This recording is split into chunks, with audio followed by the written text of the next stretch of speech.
Hi friends! Welcome to another fun adventure. Today we're diving into the amazing story of the Cayman Islands rope making trade. Did you know that once upon a time, this little group of islands was famous for making strong, durable ropes? Let's discover how they did it and why it was so important.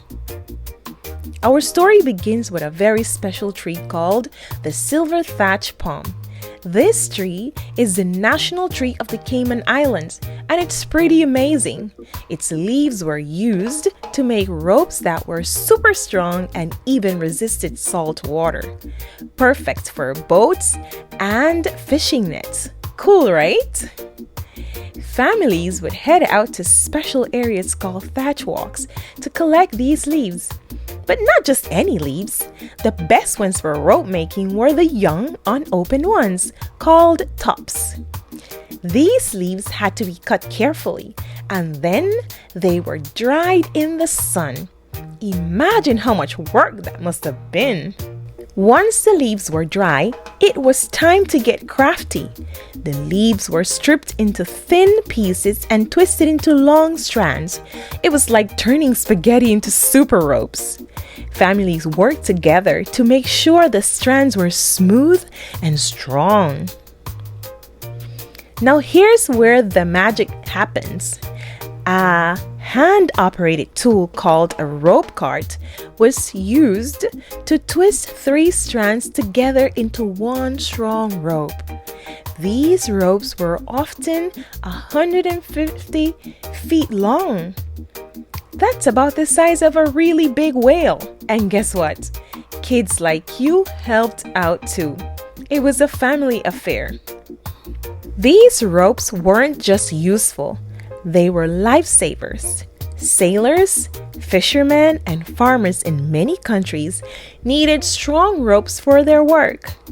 Cayman's ropes were so tough and reliable that they were exported far and wide. Places like Jamaica, Cuba, and Honduras depended on these ropes for fishing, shipping, and farming. But wait, it gets more amazing. Cayman ropes didn't just stay in the Caribbean. They traveled all the way across the world to Japan. That's right. Japanese fishermen and sailors value these ropes for their strength and durability and ability to handle salty seawater. Imagine how far those ropes had to go. Thousands of miles across the ocean. Here's a fun fact. Back in the day, there wasn't a lot of money around, so people traded the ropes for things they needed, like food, clothes, and kerosene.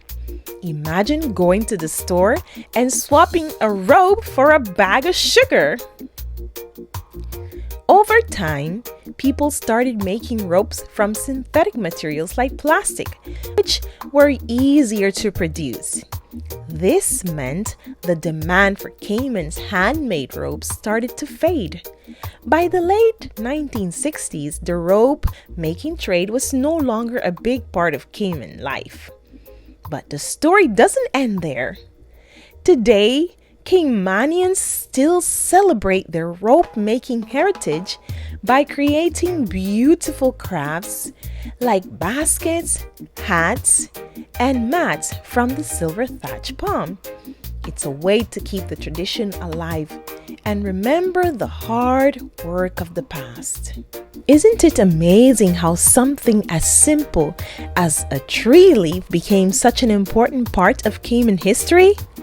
Now, whenever you see a silver thatch palm, you'll know it's more than just a tree. It's a symbol of Caymanian strength, creativity, and teamwork. Thanks for joining me today. See you next time for another exciting adventure. If you enjoyed this story, make sure you like, subscribe, and share with your friends. And don't forget to leave a comment. What would you make with silver thatch palm? Bye for now.